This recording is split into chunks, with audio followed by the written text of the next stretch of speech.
Assalamualaikum dan salam sejahtera. Kami dari kumpulan Whistle Warriors ingin membentangkan tentang tajuk kami, iaitu Amansyah si pencuri 1 sen. Pengenalan. Pada tahun 1990, berlaku isu rasuah yang berkenaan dengan eksekutif bank iaitu Amansyah. Individu tersebut didakwa telah mengubah suai akaun-akaun dalam sistem perbankan bank tersebut. Di antara kesalahan yang dilakukan termasuklah memanipulasi baki akaun-akaun pelanggan dengan cara mengubah nilai transaksi yang sepatutnya dan menyembunyikan jumlah wang yang dipindahkan. Oleh itu, ramai pihak mula menyadari penyelewengan yang dianggap kecil sebenarnya memberi kerosakan kepada bank tersebut. Seterusnya, latar belakang Amansyah. Amansyah bin Ahmad merupakan seorang pekerja bank di Hok Kua Bank, Cawangan Raja Laut. Beliau dikenali dengan julukan si pencuri 1 sen. Beliau dilahirkan pada 9 Oktober 1966 dan merupakan graduat institusi perakaunan dari Teknologi Marak. Ketika beliau berusia 24 tahun, beliau telah berjaya melakukan jenayah rasuah dengan cara memindahkan wang pelanggan ke dalam akaun pribadinya selepas berjaya memecahkan kod keselamatan bank tersebut. Jenayah yang melibatkan 4 juta ini hanya dilakukan pada masa 14 hari dan ianya dengan kadar 1 sen sahaja. Bekas majikan Amansyah ini telah membuat laporan polis di Balai Polis Campbell pada 8 Jun 1990 setelah mendapatkan bukti yang kukuh terhadap kesemua transaksi yang dilakukan dan atas nama Amansyah. Seterusnya, kita beralih kepada faktor berlakunya kes pencurian 1 sen oleh Amansyah. Terdapat 3 faktor. Yang faktor pertama adalah tekanan kewangan, faktor kedua ialah persepsi masyarakat, dan faktor yang terakhir adalah ketiadaan pengawasan yang ketat. Bagi faktor yang pertama, iaitu tekanan kewangan, diceritakan bahawa Amansyah ini mempunyai masalah dari segi kewangan yang menyebabkan Amansyah ini mencuri 1 sen daripada akaun pelanggan di tempatnya bekerja iaitu Hok Kua Bank. Yang kedua adalah persepsi masyarakat. Masyarakat kadang-kala melihat jenayah kecil ini adalah sebagai perkara yang remeh, contohnya mencuri 1 sen. Hal ini telah menyebabkan Amansyah lebih yakin untuk mencuri 1 sen di setiap akaun pelanggan Hok Kua Bank. Yang ketiga, ketiadaan pengawasan yang ketat. Ketiadaan mekanisme kawalan yang berkesan ini memudahkan lagi Amansyah untuk mencuri 1 sen di setiap akaun pelanggannya. Seterusnya, kita beralih kepada dakwaan pertuduhan Amansyah. Amansyah dikenakan 4 pertuduhan di tempat yang sama, cuma jumlah yang berbeza. Dakwaan yang pertama adalah Amansyah ini menipu sebanyak 765,343 di Hok Kua Bank pada tahun 1990 pada 13 Mac. Dakwaan yang kedua pula adalah Amansyah menipu sebanyak 634,565,60 sen pada 1990 juga pada tarikh 16 Mac. Dakwaan ketiga adalah Amansyah menipu sebanyak 882,629,80 sen di tempat yang sama pada 23 Mac 1990. Dan dakwaan terakhir adalah Amansyah menipu sebanyak 717,370,20 sen pada 1990 juga pada tarikh 27 Mac. Amansyah ini telah disabitkan kesalahan di bawah Seksyen 420 Kanun Keseksaan. Hukuman yang dikenakan adalah penjara tidak melebihi 10 tahun dan juga denda. Dan pada akhir kes ini, Amansyah mengaku bersalah dalam kes penipuan pecah amanah dan penyelewengan kewangan. Dan Amansyah telah dijatuhkan hukuman penjara 5 tahun di penjara Pudu. Satu kesan kepada masyarakat ialah penurunan kepercayaan terhadap sistem digital. kes ini menyebabkan masyarakat mula meragui keselamatan sistem pembayaran digital.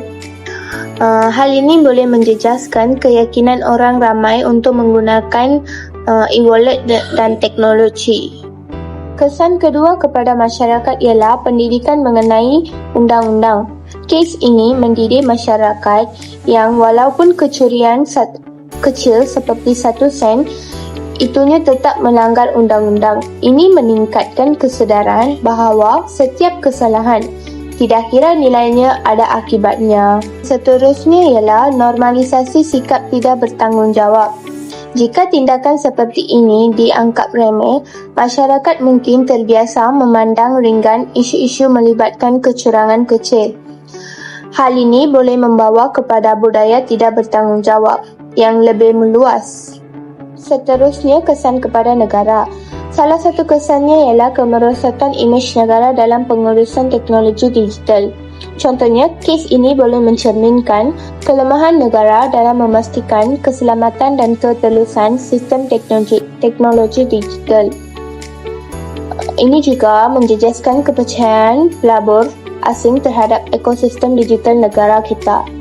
Kesan yang seterusnya ialah beban kepada sistem kehakiman. Contohnya, kes kecil seperti ini boleh meningkatkan beban kerja sistem kehakiman negara yang sepatutnya memberi tumpuan kepada kes-kes yang lebih besar dan kritikal. Hal ini mencetuskan perdebatan tentang keutamaan dalam pengurusan undang-undang. Hari ini saya akan membentangkan langkah-langkah kerajaan dalam tajuk ini. Langkah yang pertama, kerajaan seharusnya mereformasi sistem hukuman yang lebih adil dan rehabilitatif. Sistem ini seharusnya dilaksanakan oleh kerajaan kerana banyak jenayah seperti yang berlaku pada Aman Shah, di mana beliau melakukan perbuatan mencuri 1 sen disebabkan oleh tekanan hidup yang dialaminya. Langkah ini bukanlah penyelesaian yang terbaik bagi kes jenayah ini, tetapi sebaliknya, kerajaan boleh membantu mereka untuk berfokuskan kepada pemulihan, kaunseling dan latihan kemahiran supaya pesalah boleh melakukan hukuman tersebut kepada kerja yang lebih bermanfaat untuk membantu mereka membayar kesalahan yang dilakukan oleh mereka. Antara kerja yang bermanfaat yang boleh dilakukan oleh pesalah adalah melalui kerja sosial dan program pendidikan dapat memberikan mereka peluang kedua untuk membina kehidupan yang lebih baik. Okey, seterusnya kita akan masuk kepada langkah yang kedua, iaitu kerajaan seharusnya menggalakkan rakyat untuk bersikap tolong-menolong di kalangan masyarakat.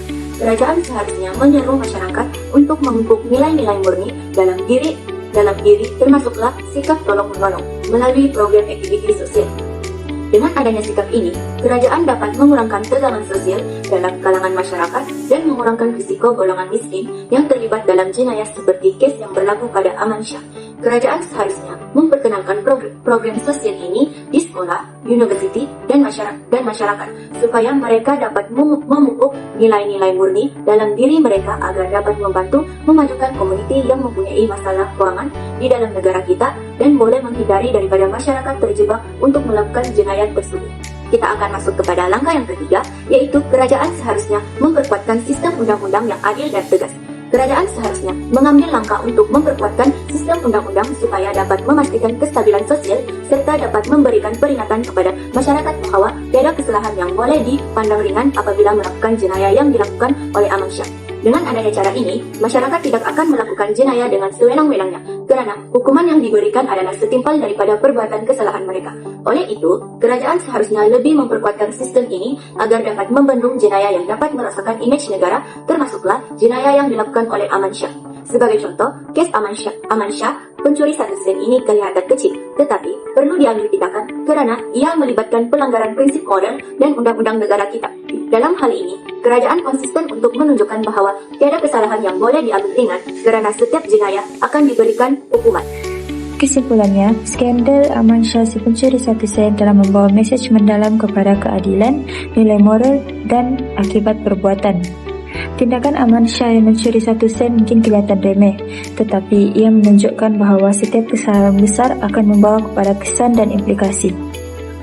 Skandal ini juga telah mengajarkan kita untuk tidak memandang ringan soal integriti dan tanggungjawab, kerana kejujuran merupakan asas kehidupan bermasyarakat yang harmoni. Justru masyarakat diberi peringatan untuk sentiasa bertindak dengan jujur dan berpegang teguh kepada nilai-nilai moral dalam kehidupan seharian. Itu sahaja daripada grup kami. Sekian dan terima kasih.